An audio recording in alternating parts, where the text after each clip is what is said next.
बाकी धर्मों में क्या था कि आप लॉजिक पे नहीं था, यहाँ पे आपको कुछ सवाल वाल ज्यादा कीजिएगा ना बवाले हो जाएगा, आपको धार्मिक मामले में क्या करिए सवाल पूछेगा। और बौद्ध धर्म में क्या था, आप सवाल पूछिए संतुष्ट रहिएगा तो ही आपको क्या करना है, बौद्ध धर्म अपनाना है। और बौद्ध धर्म अपनाने के लिए भी कोई जोर जबरदस्ती नहीं था। उन्होंने कहा कि देखिए भगवान वगैरह में कोई है नहीं, इन सब चीजों में भगवान वगैरह की बात, उन्होंने भगवान के अस्तित्व को नहीं माना, कर्म कांड को नहीं माना, मूर्ति पूजा को नहीं माना तो उन्होंने कहा कि पुनर्जन्म होगा। बौद्ध धर्म ने भी पुनर्जन्म को बोला, जैन धर्म ने भी पुनर्जन्म, इस्लाम धर्म ने बोला पुनर्जन्म होता ही नहीं है, इस्लाम धर्म में कोई पुनर्जन्म नहीं होता। मुस्लिम लोग इस्लाम में पुनर्जन्म है नहीं है, जो है इसी में निपट जाना है, पुनर्जन्म इस्लाम धर्म में नहीं है। जबकि हिंदू धर्म में कितना जन्म है, 7। लेकिन इस 7 को जरूरी नहीं कि आदमी बन के लीजिएगा, तो हो ही सकता है सियार बिलार बन जाइए आप लोग। और आप लोग का लक्षण देख के हमें नहीं लगता कि पिछले जन्म में आप मानव रहे होंगे, पक्का गधा भैंस घोड़ा ये सब रहा होगा।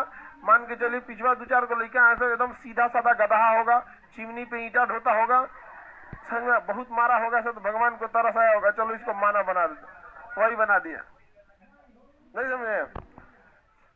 तो जरूरी नहीं हिंदू धर्म के हिसाब से कि आपका 7 जन्म होगा तो 7 अच्छा मानव वाला ही हो, उसमें सबसे ए ग्रेड का जन्म कौन सा है, मानव वाला। समझा के कि नहीं, मानव का जन्म वहां पे। महिला लोग में भी, अब पुरुष लोग आप लोग को ये जीवन मिला, भारत में महिलाओं के साथ बराबरी नहीं होता है, समझ में आ गया कि नहीं क्या। और पुरुष मिला है तो इसका सदुपयोग कीजिए। यहाँ पर महिला के लिए बहुत दिक्कत हो जाता है। वो अलग बात है कि इनको इतना ना घरे में रख दिया गया है कि इनको आदत हो गया है, उनको आदत हो गया है, इसलिए जिस वजह से, नहीं तो जो ये जन्म मिला इसका क्या कीजिए, सदुपयोग कीजिए। तो बौद्ध धर्म के हिसाब से पुनर्जन्म होगा कि नहीं होगा, होगा। और जैन धर्म के हिसाब से भी होगा, बौद्ध और जैन दोनों में पुनर्जन्म है। जैन पढ़ा दिए, इनका कहना था कि पुनर्जन्म का कारण आत्मा है, आत्मा को सताइए, संलेखन विधि कीजिए, आप निर्वाण प्राप्त होगा। अर्थात निर्वाण को वहां कैवल्य कहा गया, वहां आत्मा को छुटकारा पाने के लिए कैवल्य शब्द। यहाँ कहा गया आत्मा से मतलब नहीं, इच्छा से। क्या जी, इच्छा है, इच्छा ही पुनर्जन्म का कारण बनती है। तो बौद्ध धर्म में पुनर्जन्म का कारण,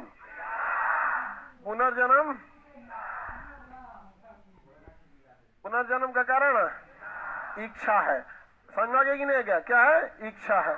और बौद्ध जैन धर्म में पुनर्जन्म का आत्मा। अब वहां आत्मा को सताइए संलेखन विधि से, यहाँ इच्छा को कंट्रोल करना है आप लोग को। किस विधि से, अष्टांगिक मार्ग से। किस विधि से, अष्टांगिक मार्ग का प्रयोग करने के लिए बोला। 8 रास्ते बताएं अष्टांगिक मार्ग, इच्छा को कंट्रोल करने के लिए। अब आप ही बताइए, लड़का किसी को पढ़ने में मन नहीं लगता है, 2 घंटा में उसके कमर में दर्द हो जाता है, पढ़ने बैठेगा तो मोबाइल साथ में रखे रहेगा। मोबाइल को साइड करके दूर रखिए अपने पास से। अभी के समय में डिस्ट्रैक्शन का सबसे बड़ा कारण मोबाइल, और मोबाइलों में जिससे बतियाते हैं वो, समझ में आ गया कि नहीं। और लड़की लोग भी जगह से बतियाती है लोग, सबसे दूर रहो लोग, कोनो काम लायक नहीं आता है सभी सब। समझ में आ गया कि नहीं, बोल दिए ना कि तनी हमरा रिचार्ज तो करा देगा सभी सब, रिचार्ज वगैरह में कोई दिक्कत नहीं आता है, जानता है कि रिचार्ज से हमरे ने बतियाना है। कोई बढ़िया मुसीबत में फंसिएगा तो काम नहीं आएगा लोग यहाँ पर, समझ में आएगी नहीं क्या। तो इस सबसे बच के रहिए आप लोग। सीख, अब बताइए 2 घंटा पढ़ पा रहा है और सपना देखेगा कि हमको यूपीएससी निकालना है, बहुत दिक्कत हो जाएगा यहाँ पे। ऐसे कैसे हो जाएगा, 2 घंटा। यूपीएससी के लिए ज्यादा मेहनत करना पड़ता है ना, बहुत ज्यादा मेहनत करना पड़ता है सबके लिए। आप लोग देख रहे हैं ना, अभी मुखर्जी नगर में हम लोग नया सेंटर खुला, मुखर्जी नगर में लड़कों के अंदर सिंसियरिटी इतनी बेहतरीन जिसका कोई हद नहीं। मुखर्जी नगर ऑफलाइन सेंटर पे जब उसको समझाया जा रहा था कि कैसे कैसे होगा, कहा कि सर हमको ये सब की अब जरूरत नहीं है, हमको पता है कि टीचर लोग हैं ठीक ठाक पढ़ा देंगे, अब हमको इतना समय नहीं चाहिए, ये लीजिए एडमिशन कीजिए, हमारा क्लास कब से स्टार्ट होगा वो बता दीजिए। सिंसियरिटी चला गया, इतनी जागरूकता, मतलब समझ रहे हैं एकदम सिंसियर है कि सर यहाँ पे। और नहीं तो कोई को अच्छा कैसे कैसे लिखा जाएगा, ऑब्जेक्टिव होगा कि नहीं होगा। एक से एक मतलब सिंसियरिटी की बात करें, बहुत सिंसियर हो जाता है। तो जो सिंसियर रहेगा उसका हो जाएगा, और नहीं सिंसियर रहिएगा सोचिएगा इतना मजाक में हो जाने के लिए, नहीं होगा मजाक में। तो आपकी इच्छा बच गई, अब तुम अगला जन्म लेगा फिर से पहले 3-4 अटेम्प्ट तो तुम इधर देगा, इधर नहीं हुआ ना तो सीधे मारेगा, दूसरा अटेम्प्ट में जन्म लेगा है। तो इच्छा कभी खत्म नहीं होती। देखिए, एक होती इच्छा, एक होती जरूरत। आप जरूरत पूरी कर सकते हैं, इच्छा नहीं। जैसे अगर किसी को भूख लगी है तो उसकी जरूरत पूरी कर सकते हैं। मान के चलिए उसको 5 रोटी खाना है, 6 रोटी खाना है, ये उसकी जरूरत है। आप उसको 5-6 रोटी खिला दी, उसकी जरूरत पूरी हो जाएगी, लेकिन उसकी इच्छा कभी नहीं खत्म हो। अब उसको कहेगा कि हम मौर्या होटल में 5 गो रोटी खाएंगे, तो 5 रोटी खाना इच्छा एंड जरूरत। अब मौर्या होटल में खाएगा इच्छा, ताज होटल में खाएंगे इच्छा। 800 की 900 में डोसा खिलाया था। हाँ जी, हाँ डोसा 850 या 900 का डोसा लाया था। यहाँ 12 में 30 रुपए का मिल जाता, 30 से 40 रुपए में आराम से मिल जाता है डोसा। समझ में आएगी नहीं का?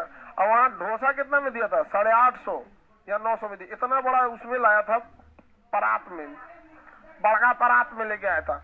इतना बड़ा में सांभर, चटनी, ये सब, और एक अलग से कटोरी निकालने वाला। और जो लेके आया था ना, दूल्हा का ड्रेस पहना था, शेरवानी। जो लेके आया था शेरवानी वगैरह पहना था। तो वो तो इच्छा है भाई, जरूरत तो है नहीं आपकी, तो क्या है? इच्छा है। 150 में मिलता, अरे कहीं कितनों में मिले, लेकिन 850-900 में तो नहीं ना मिलेगा। लेकिन अलग अलग जगह पे जाएंगे तो इच्छा को कंट्रोल करने के लिए महात्मा बुद्ध ने कौन सा सिद्धांत दिया? कौन सा मार्ग? अष्टांगिक मार्ग। अष्टांगिक मार्ग में कितने रास्ते? 8। उन्होंने 10 सिद्धांत दिए, उसे 10 सील कहा गया।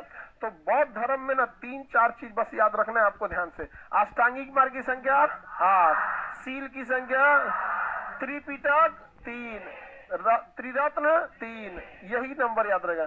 अष्टांगिक मार्ग की संख्या 8।